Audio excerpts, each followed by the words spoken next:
Berdoa selesai. Oke, terima kasih Gibran. Silakan di-unmute lagi. Baik, kita masuk ke tema 7. Tema 7 itu tema besarnya adalah perkembangan teknologi. Sebagaimana kita ketahui, teknologi itu adalah bisa berupa alat atau ilmu pengetahuan yang membuat atau yang diciptakan untuk mempermudah kehidupan manusia. Contohnya misalnya kalau kita ingin berpergian, ya, dibandingkan jalan kaki lebih cepat dengan alat transportasi, misalnya menggunakan motor atau menggunakan mobil, itu teknologi transportasi. Ya. Lalu misalnya kita ingin, sekarang ini banyak makanan ya, jenis-jenis makanan ya, dari Pak Tani ya yang panen baik itu beras, singkong ya, kedelai, apalagi buah-buahan ya. Kan kalau buah-buahan atau hasil pertanian itu kalau dibiarkan begitu saja akan cepat membusuk.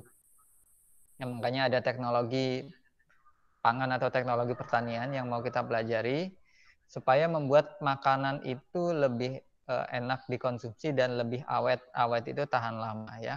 Kemarin kita juga sudah belajar tentang kadaluarsa atau expire makanan. Nah, tema 7 itu ada 4 subtema ya. Yang pertama teknologi produksi pangan, ini kaitannya dengan makanan ya. Pangan itu artinya makanan dan minuman yang dikonsumsi oleh kita ya, manusia ataupun makhluk lainnya, misalnya hewan ya, tumbuhan. Nah, teknologi produksi pangan. Lalu ada subtema 2, produksi sandang. Sandang itu apa yang dikenakan oleh kita ya, pakaian ya, dari ujung rambut sampai ke bawah ya, dari topi, dasi, pakaian ya, celana, kaos kaki dan lain sebagainya. Lalu ada teknologi komunikasi. Komunikasi itu untuk menjalin atau bertukar informasi ya, walaupun jaraknya jauh ya, menggunakan teknologi, menggunakan gawai, gadget ya, HP ya, bisa gunakan internet kalau sekarang. Lalu ada terakhir perkembangan teknologi transportasi. Transportasi ini kaitannya dengan perpindahan orang dan barang. Coba kita buka ya di buku kalian di halaman 1.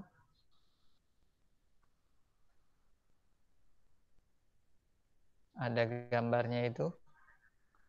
Apa itu gambarnya? Ada yang tahu tidak itu gambar apa? Gambar sapi, ayam, kambing, bebek, kelinci, kerbau. Oke, kerbau. Lalu ada apa lagi? Nah, kalau di sini ini ya, kita yang Pak Eswet, kalau kalian lihat kursornya. Nah, di sini ada hewan ya. Banyak nih hewannya. Kalau hewan dibudidayakan atau diperbanyak itu namanya peternakan. Ya, misalnya ini ada peternakan domba atau kambing. Kalau ada peternakan ayam, ada peternakan kelinci, ada peternakan sapi. Nah, lalu ada lagi di belakangnya ini. Apa ini? Yang hijau-hijau ini namanya apa? Sawah. Kalau sawah itu namanya bukan peternakan. Apa namanya? Ayo. Kalau sawah namanya apa? Sama pernya. Kalau ini kan peternakan. Ini Perkebunan. perkebunan. Oke, hampir benar. Ini perkebunan. Kalau sawah ini apa namanya ini? Yang nanam apa? Ladang. Ladang. Oke. Nah, yang lebih tepat lagi pertanian. Makanya disebut Pak Tani. Ya.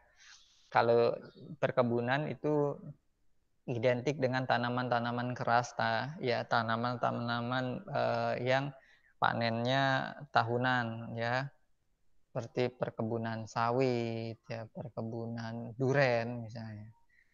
Nah, kalau sawah ini cepat ya, 3-4 bulan sudah panen.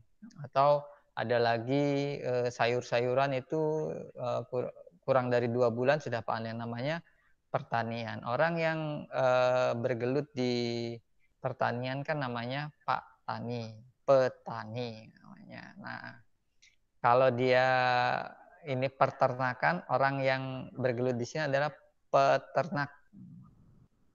Oke, coba kita lihat di halaman berikutnya. Nah, di halaman 2 coba lihat. Ada apa saja sih itu? Ayo, ada yang tahu ini apa? Masyarakat ini. Sedia tempe, sedia susu kedelai, sedia yogurt, sedia permen susu. Ayo. Tahu tidak ini? Ada namanya tempat pengolahan pangan. Nah, kalau ini namanya industri rumahan atau industri rumah tangga. Ya, misalnya ada tetanggamu yang buat tempe. Ada yang membuat yogurt.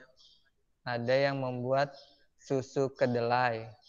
Nah, kalau tempe ini asalnya dari mana tempe? Kedelai.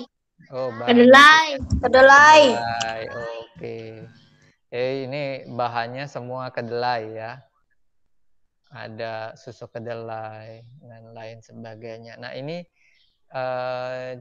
yang digunakan untuk memproses kedelai menjadi tempe atau menjadi tahu, menjadi susu kedelai, menjadi yogurt, ya, menjadi permen. Nah, itu namanya teknologi pangan. Ya, pengolahannya.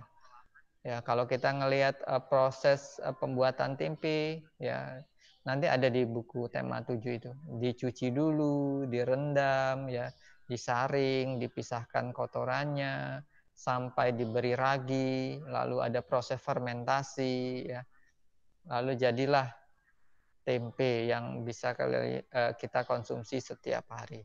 Nah, ini namanya tempat pengolahan, industri rumah tangga atau industri rumahan.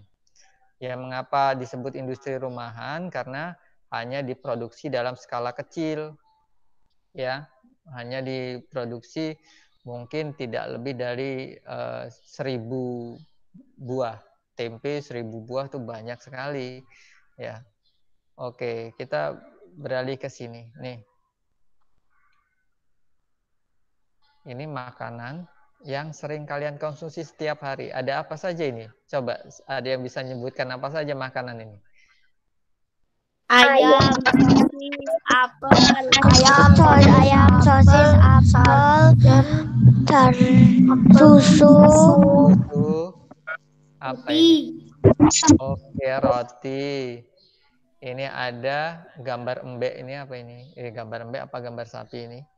Ini ada daging kemasan, ada apel, ada sosis, ada namanya ayam, ya. Ayam KFC apa CFC apa ayam goreng ya, ayam goreng tepung. Nah, ini yang belum diolah hanya ini, apel saja. Yang lain sudah olahan. Coba lihat. Ya. Sosis biasanya dibuat dari apa sih sosis? Daging sapi. Daging ayam. Daging sapi, daging ayam. Biasanya kalau kita mau beli sosis itu ada gambarnya itu. Ada gambar ayam, ada gambar sapi ya. Itu yang banyak itu sosisnya. Lalu ada roti nih ya. Nih ada roti. Ini ada roti, biasanya ada roti tawar ini expirednya cepat, 4 hari saja sudah berjamur. Lalu ada susu kemasan. Nah, ini hasil dari olahan teknologi pangan, ya, hasil dari olahan teknologi pangan. Ada yang dari sapi, ada yang dari ayam, ya, atau dari sayuran. Nah, kalau dia bentuknya sayuran, bentuknya buahan, itu biasanya kalau tidak diolah dengan teknologi pangan, dia akan lebih awet kalau kita masukkan ke dalam apa coba? Ayo. Kulkas. Kulkas atau freezer ya. Nah, kalau dimasukkan ke dalam kulkas ya suhunya dingin dibandingkan dengan ditaruh di luar akan cepat busuk ya kalau ditaruh di luar. Tapi kalau ditaruh di dalam kulkas jadi lebih awet. Oke, kita lanjut ya. Sebenarnya ini ada lagu tapi tidak bisa diputar. Ini ada lagu judulnya kalau Di buku juga ada, Pak. Ya, di buku ada ini di halaman 4, Pak. di halaman 4 ya. Ada judulnya Rotiku. Nah, ciptaan A.T. Mahmud ya. Pasmet lagunya ini. Tapi ini tidak bisa diputar. Ya, di lagu ini ya ada hanya 4 baris ya. Hanya ada 4 baris yang pola iramanya berbeda-beda. Ya, kalian bisa googling atau lihat di YouTube lagu Rotiku ciptaan A.T. Mahmud ya. Kita lewatkan saja. Ini kalau diminta nyanyi bisa ini. Lagunya cuma 4 baris tapi diulang saja. Nah, kita lanjut ke halaman 6. Coba lihat halaman 6. Saya dibuka halaman 6. Pak Ismet minta siapa ya? Yohana tolong bacakan dari teknologi pangan sampai pangan kita. Yuk, silakan. Teknologi pangan. Alam Indonesia sungguh kaya. Kacang, kedelai, jagung, dan kelapa adalah hasil pertanian. Telur, daging, dan susu adalah hasil peternakan. Semua itu adalah sumber pakan kita. Pakan artinya makanan alam Indonesia, menyediakan sumber pangan kita. Oke, cukup. Oke, terima kasih Yohana. Nah, Pak Ismet jelaskan dulu ya. Nah, di sini ada 2 jenis Pak, pangan. halaman berapa? Di halaman 6. Di tema 7 halaman 6 ya, Rizky. Oke. Nah, di alam Indonesia itu ada 2 jenis pangan ya yang dijelaskan dalam artikel ini. Yang pertama, hasil dari pertanian. Ya, apa saja hasil dari pertanian di situ? Ada jagung, ada kacang kedelai, ada kelapa, ya, atau yang lainnya bisa padi, ya, bisa lagi sayur-sayur, mayur, ya, hasil-hasil dari pertanian. Itu kalau dia dari tumbuhan itu kaitannya dengan hasil pertanian, terutama hasil-hasil pertanian yang cepat panen, ya, cepat panen. Nah, lalu ada lagi yang Pak Isma jelaskan di awal tadi, hasil peternakan. Ya, bisa telur, ya, daging, susu. Nah, ini semua dari hewan. Ya, telur jelas dari ayam, dari bebek ya. Daging bisa dari sapi, kambing, ayam juga bisa ya. Susu biasanya dari sapi, ya, ada juga yang dari kambing ya. Kambing etawa itu bisa. Oke, kita lanjut di paragraf kedua. Rani boleh membacakan paragraf kedua hasil panen sampai ke membusuk. Ya, Pak. Oke, silakan Rani. Hasil panen dan ternak yang melimpah memberi makanan yang cukup bagi kita. Akan tetapi hasil pertanian dan peternakan tidak dapat bertahan lama. Makanan itu dapat membusuk. Makanan busuk harus dibuang. Hasil panen harus diolah agar tidak cepat membusuk. Oke, cukup. Nah, inilah manfaat teknologi tadi. Ya, kalau kita panen misalnya panen jagung, ya, panen kedelai dan lain sebagainya. Kalau tidak diolah menjadi makanan-makanan tertentu, dia akan cepat busuk. Kalau busuk kan tidak enak untuk dimakan. Paling bisa untuk membuat kompos, ya, makanan-makanan yang busuk itu. Ya, tadi contohnya kedelai, ya, kedelai itu dipanen, ya, setelah itu dikeringkan, ya, dikemas di tempat yang rapi dengan suhu udara tertentu biar awet. Baru nanti diolah menjadi tempe, ya. Atau yang lebih enak contohnya susu. Susu sapi itu kalau langsung dari peternakan cepat membusuk. Ya, cepat, bukan busuk namanya ya. Kalau susu itu cepat basi. Tetapi ketika susu itu diolah, ya, dikemas, diberikan atau diolah, misalnya bisa diolah menjadi susu bubuk. Ya, itu kan lebih awet lagi, bisa sampai tahunan. Ya, atau dikemas. Ya, kalau kalian beli susu di warung-warung, yaitu yang bentuknya kotak, itu kan lebih awet. Nah, dibandingkan kita, ya, atau peternak itu mengolah susunya langsung dari peternakan. Paling cuma 2 hari langsung basi. Tapi kalau diolah itu bisa berbulan-bulan. Oke, paragraf ketiga, Gibran boleh membacakan paragraf ketiga, mengolah. Mengolah hasil panen dilakukan dengan teknologi pangan. Teknologi pangan adalah penggunaan ilmu pengetahuan untuk mengolah pangan. Teknologi pangan dapat menghasilkan makanan baru.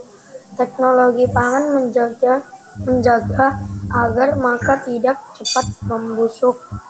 Oke, nah teknologi itu adalah tadi yang sudah dijelaskan, penggunaan ilmu pengetahuan, bisa menggunakan peralatan, ya, bisa menggunakan cara-cara atau pengolahan supaya makanan tidak cepat busuk. Oke, paragraf terakhir, Aisyah boleh bantu baca? Ya, Pak. Oke, silakan Aisyah. Hasil panen berlimpah dapat diolah menjadi makanan baru. Kacang kedelai dapat dibuat menjadi tahu, tempe, dan kecap. Susu sapi dapat diolah menjadi mentega, susu bubuk, dan keju. Teknologi pangan mengolah makanan agar tahan lama. Teknologi pangan sangat bermanfaat bagi kehidupan. Oke, terima kasih Aisyah. Oke, itu tadi ya. Paragraf terakhir adalah kesimpulan dari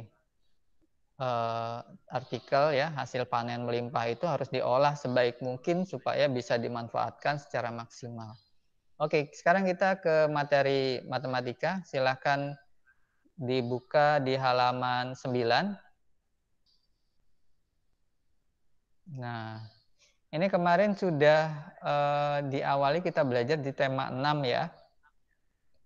Di tema 6 kemarin sudah belajar ini untuk satuan luas tidak baku menggunakan persegi dan setengah persegi atau bisa dikatakan segitiga. Nah, di sini kalau diperhatikan di atasnya itu luas permukaan suatu bidang, Ibu Edo mengukur luas kain untuk menyaring tahu dengan menggunakan satuan tidak baku.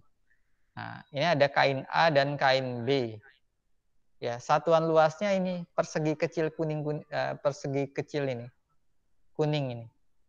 Nah, kain menutup seluruh permukaan tahu, setelah tertutup kemudian diukur dengan menggunakan satuan luas, maka akan terlihat seperti gambar. Yuk, siapa yang bisa berhitung ini? Yang kain A berapa persegi, kain B berapa persegi? Ayo, cepat Yang kain berhitung. A A8. A8. B. Yang B 16. Oke. Benar semua kayaknya. Ya, yang kain A itu ada 8 persegi, ya. Yang kain B ada 16 persegi, berarti yang lebih lebar yang A atau yang B? B. Ya, yang B. Yang B itu 2 kali, ya, lebar atau luasnya 2 kali dari kain A. Kain A hanya 8, kain B 16. Nah, kalau seperti ini. Nah, siapa yang bisa jawab? A, B, C, D. Kain A berapa kain A? Di halaman berapa? Kain A7. Ya, dilihat dulu aja saja di ini, ada dilihat saja di sini dulu, itu ada di halaman 11. Nah, oke. Yang A7, benar nggak yang A7? Benar. Benar. 3, 4, 5, 6, 7. Oke, yang B? 10. 10. Oke, Pak Ismet hitung. 1, 2, 3, 4, 5, 6, 7, 8, 9, 10. Oke, benar. Yang C? Yang C 6. Oke. Yang D? 7. 7. Nah, ayo. 6 atau 7? 8. 7. 7, Kak. 7 ya. Oke. Yang paling sedikit yang mana ini? A, B, C. atau C? C. Yang paling banyak? B. B. Kalau diurutkan. C. Ya, yang paling sedikit C, yang paling banyak B. Itu untuk pengurutan ya. Nah, kalau yang seperti ini, kalian cukup perhatikan yang di layar dulu saja ya. Nah, yang Pak Ismet bilang tadi, ya, kalau di buku, Halaman berapa, Pak? kalau di buku tematik, ya, itu ada di halaman, sebentar Pak Ismet lihat tadi halaman, ada di halaman 27 tidak salah. Yuk, dilihat dulu di sini. Kalau di buku tematik halaman 27 kalau tidak salah. Ya. Di sini ada persegi, ya, ada garis putus-putus untuk membelah persegi menjadi 2. Ya. Kalau dia dibagi 2 seperti ini diagonal, dia akan jadi segitiga. Nah, ini satuan luas. Ya, persegi. Yang segitiga juga satuan luas, tetapi ya, yang segitiga ini adalah separuh dari persegi. Ya, separuh. Kalau separuh berarti untuk menjadi satu dia butuh 2 persegi. Nah, kalau seperti ini ada yang bisa berhitung? Anggap ini A, B, C. Yang ini dulu deh. Yang sebelah kiri kalian ada berapa satuan persegi itu? 6. 5. 1, 2, 3. 5 atau 6? 6. 6. 6. 5. Oh, 5. Ada yang 5, ada yang 6. Oke, kita hitung ya. Satu persegi utuh itu dihitung 1. Ya, 1, 2, 3, 4. Kita hitung yang utuh dulu. Lalu ada 2 persegi yang dipotong setengah ini. Ini setengah persegi atau segitiga ini. Ya, ada 2. Untuk menjadi satuan yang utuh, ya, persegi yang utuh butuh 2 segitiga. Berarti 2 segitiga ini dihitung 1 per segi. Berarti 1, 2, 3, 4, 5. Ya, berarti ini sama dengan 5 satuan persegi. Coba yang tengah. Ya, kalau yang tadi pinggir sudah tahu, yang tengah berapa ini? 5. 5 juga?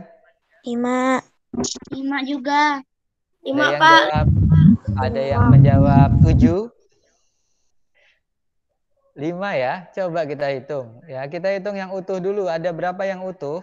3. 3. Ada 3. Lalu yang segitiga segitiga ada berapa ini? 4. 4. Ya. 4.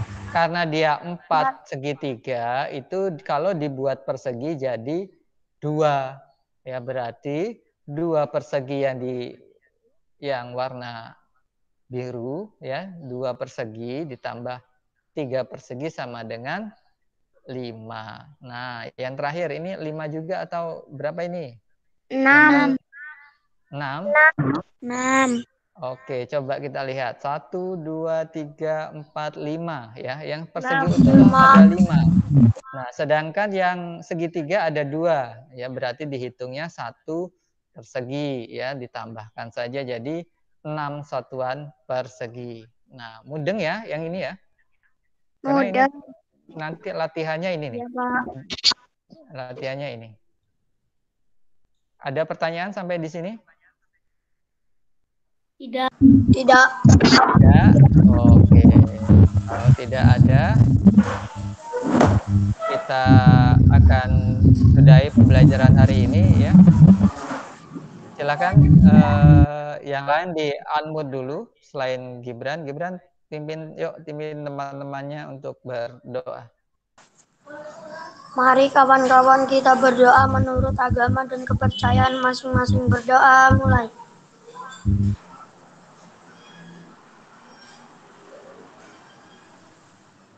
Cukup? Berdoa selesai. Terima kasih atas yang sudah hadir di Google Meet pagi hari ini ya. Yang lain yang belum bisa bergabung nanti bisa melihat rekaman dari Google Meet pagi ini. Untuk tugas latihan nanti Pak Ismet share di Google Classroom. Baik Pak Ismet akhiri pembelajaran hari ini. Wassalamualaikum warahmatullahi wabarakatuh. Waalaikumsalam warahmatullahi wabarakatuh. Oke, silakan meninggalkan room. Nah.